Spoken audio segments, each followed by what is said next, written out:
I was involved in a school shooting where one of my classmates passed away. However, the entire scenario turned out to be a prank, and I think my brother was the one behind it all. Plus, all updates. I was sitting in my engineering lecture when the sound of a shotgun firing off blasted outside, and everyone went into panic. I dived under my desk, while roughly 5 or 6 students all started running towards the giant metal structure at the front of the room to hide behind. All of these students managed to fit behind it, except for one. He was the frailest and smallest one, and was pushed out by the others. He was the only one out in the open, and he turned around and tried to force his way in underneath the professor's desk. However, our professor insisted there was only enough room for one, and he too pushed the student away. At that moment, he completely froze. He was out in the open, not moving for a solid 20 seconds, before he started clutching his chest. He collapsed on the floor and began having a fear-induced heart attack. Nobody rushed over to help him, as nobody was willing to risk their life for his, and we watched him pass away. The shooter, however, was still outside. At that moment, as selfish as it may sound, the only thing I could think of was that I needed to stay still, stay quiet, and not draw attention to myself. I was shaking so badly under that desk. It felt like the walls were closing in on me, and I couldn't breathe. My mind kept racing. What if the shooter came into our classroom next? I tried to control my breathing, but it was so hard. I could hear some of the other students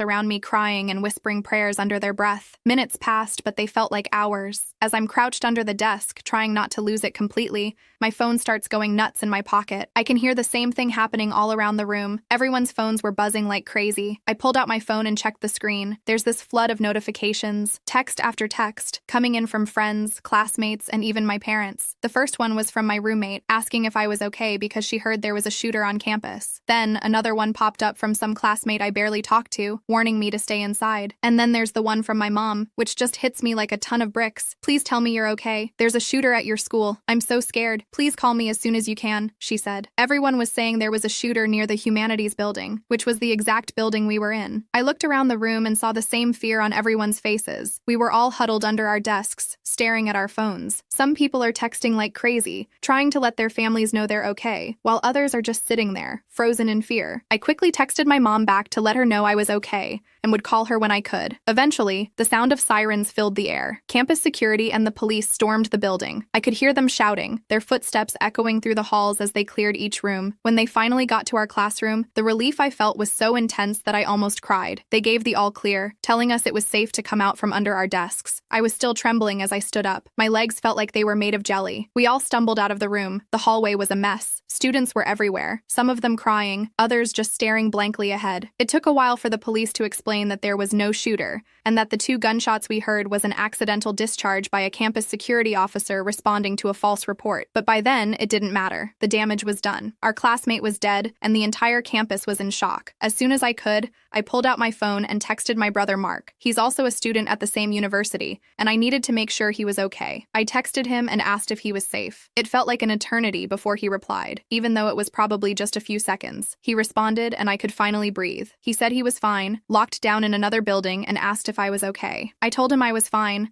but the truth was I wasn't. I don't think anyone on campus was fine after what had just happened. I saw my classmate pass away right in front of me. That night, I went to Mark's apartment. I needed to see him to know for sure that he was okay. When I got there, I expected him to be as shaken up as I was. I thought we'd sit and talk about what happened, but when he opened the door, he was different than I expected. He was eerily calm. He greeted me at the door, and I asked him if he was okay. He said that he was fine, and I followed him into the apartment. The place was a mess, which was strange for Mark. He was usually pretty tidy, but empty coffee cups and papers were scattered everywhere. It looked like he hadn't been taking care of himself, but he didn't seem to care. We sat down and I tried to talk to him about what had happened, but he kept deflecting. Every time I brought up the incident, he'd change the subject or give me some vague answer that didn't really say anything. It was frustrating, but I didn't want to push him too hard. I figured maybe he was dealing with it in his own way, and I just needed to give him some space. But over the next few days, things only got stranger. Mark became more and more secretive. He'd leave the room to take phone calls, and when I asked him who he was talking to, he'd just shrug and say it was no one important. He started avoiding certain parts of campus, especially where the incident occurred, even though he had a class in the Humanities building twice a week, and every time I tried to ask him about it, he'd brush me off or get defensive. I couldn't shake the feeling that something was seriously wrong. It was like he was hiding something from me, and I hated it. I'd always been close with Mark, and we've never kept secrets from each other, so why was he acting like this now? When I heard him talking on the phone late one night, I couldn't help myself. I had to know what was going on. I crept down the hallway, trying to be as quiet as possible, and pressed my ear against his bedroom door. My heart was pounding so loud I was sure he'd hear it. I strained to make out what he was saying, but his voice was muffled. I could only catch bits and pieces, but then, clear as day, I heard 3 words that sent chills down my spine. Wasn't supposed to. I froze, trying to process what I'd just heard. Wasn't supposed to what? I thought of the possibilities, and none of them were good. I didn't dare stick around to hear more. I quickly tiptoed back down the hall and threw myself onto the living room couch, threw something on the TV, and tried to pretend I'd been watching it the whole time. A few moments later, I heard Mark hang up the phone. He walked into the living room, and I forced myself to act natural. But inside, I was freaking out, trying to piece together what those 3 words could possibly mean. I started to get suspicious. I knew something was going on, and I was determined to find out what it was. I started digging around, talking to people who knew him, trying to figure out what he was up to. It didn't take long before I found something that made my stomach drop. Mark had been spending a lot of time with a group of students notorious for pulling extreme pranks. These weren't harmless or funny, they were dangerous, the kind that could get people seriously hurt. The more I found out, the worse it got. I couldn't believe that Mark would get involved with people like that, but the evidence was piling up. I didn't want to jump to conclusions, but I had a gut feeling that this group had something to do with what happened that day on campus. I tried to confront Mark about it, but he just got more defensive and more evasive. It was like he was a completely different person, and I didn't know what to do. Then one night I went to his apartment again. I was determined to get some answers. When I got there, I heard voices coming from inside. Mark was arguing with someone, and they didn't know I was outside the door listening. What I heard made my blood run cold. They were talking about the incident, about how it was supposed to be a prank. They had staged the whole active shooter scenario as a joke,